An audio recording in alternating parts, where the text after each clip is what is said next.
Alright, we haven't used it in a while, but he had added this portion here because one of the problems was we didn't have any front,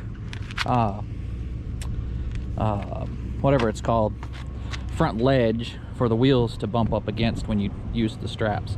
And then we also ordered some real straps for it, and he welded, cut these holes out with the cutter so we can hook the real straps to it.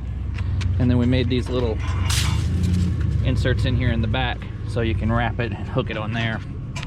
So it should hold the tires a lot better than the standard yellow strap.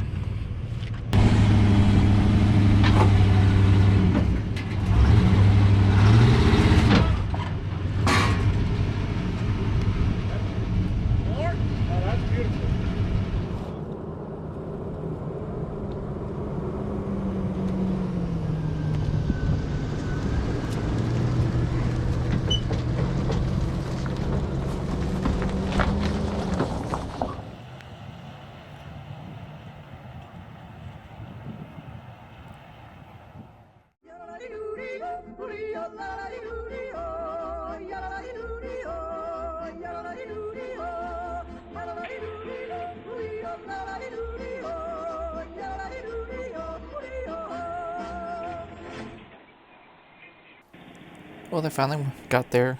Did stop at our favorite restaurant and all that. So when they got there, it was dark, and they forgot to take some video for me since they had a little trouble starting it again. Anyway, the only improvement we still would like to do is to buy those straps that are sewn. The ones we have are just adjustable and just have one strap that goes over the wheel.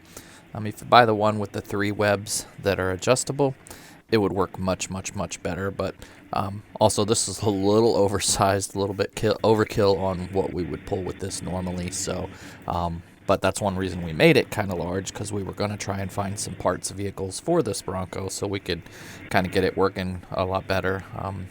The goal is now is to just get it running good enough to take the boat a few blocks away to the boat ramp and use it to load and unload the boat when we're down there over the summer. So anyway, as always, thank you for watching, and for all those naysayers out there, this thing works just great to save you in a pinch and get your car where you need to go. Would I use it every day behind my RV? Probably not.